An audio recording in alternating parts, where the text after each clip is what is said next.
when you have $65 million in cap space and you have Joel Embiid and you have an all-star in Tyrese Maxey, the Sixers, now under Daryl Morey's stewardship, certainly believe that they are a very appealing option for a third all-star or all-NBA caliber player.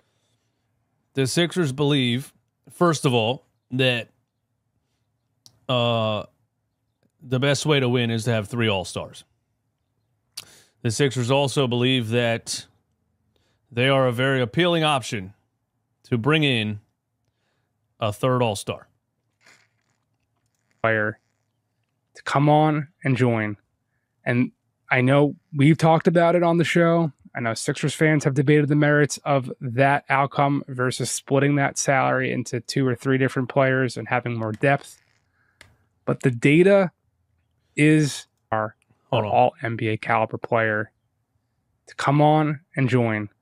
And I know we've talked about it on the show. I know Sixers fans have debated the merits of that outcome versus splitting that salary.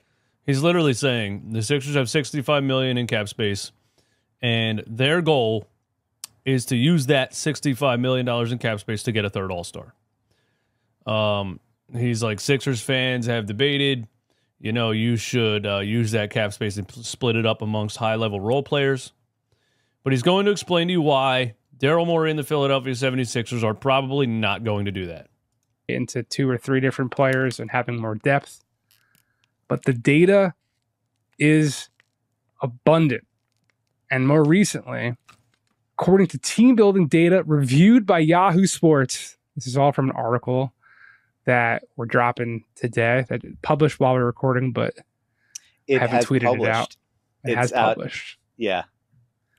Team building data. People are reacting to it from Yahoo Sports already. Oh, I don't know. I just seeing that the link actually went up. So based off your tone, I was wondering.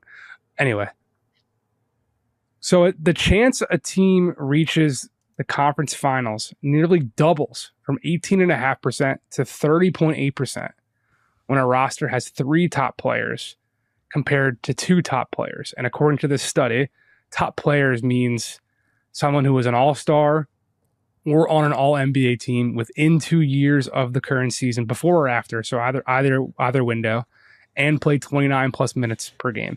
That data with the numbers, I was told, was because the Spurs did not have anyone play over 30 famously. I think that was the 13-14, whatever year Kawhi won Finals MVP when they beat Miami. Oh, so that doesn't count? All the years went together. So 9 of the last 11 title winners, so since that 12-13 season, have 9 of the last 12, all had 3+ top players by that rubric.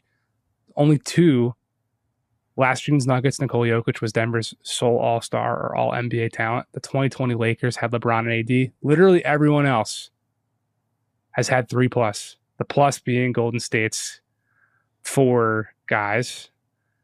And this is why context matters. Context matters. But anyway. Brooklyn went out and traded for James Harden when they already had Kyrie and KD. How did that work out, Jake? How did that work? Bro, you just gave me all of the numbers and stats to back up why you should try to get 3 all-stars versus multiple high-level role players based on the numbers. And then you told me this is why the Brooklyn Nets imploded their franchise.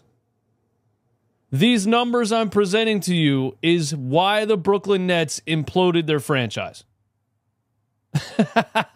Instead of just running Kyrie Irving, Kevin Durant, and keeping Jared Allen, Karis LeVert, Spencer Dinwiddie, on and on and on.